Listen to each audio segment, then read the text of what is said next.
السلام عليكم. وزيرة السياحة في الجزائر قالت بفخر أنهم استقبلوا 3 مليون سائح هذا العام، ولكن نص منهم غير جالية الجزائرية اللي راجعة تزور عائلتها وتحمل انقطاعات الماء والكهرباء وحتى التحقيقات الطويلة في المطار.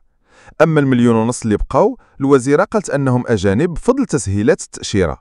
ولكن شنو غادي يدير السائح بالتأشيرة إلا كان غادي يعيش تحت الرقابة والتفتيش والخوف بحال اللي وقع للكاتب بوعلام صنصال اللي حقه معاه غير حيت كتب كتاب؟ في المقابل، المغرب كيركز على السياحة الحقيقية وباغي يوصل ل 20 مليون سائح في 2025 و50 مليون في 2030 مع كأس العالم. علاش؟ حيث كيبني فنادق وطرق ومطارات وكيعطي الأمن والخدمات والترحاب. الخلاصة، السياحة ماشي غير أرقام، السياحة خاصها تكون راحة وحرية واحترام.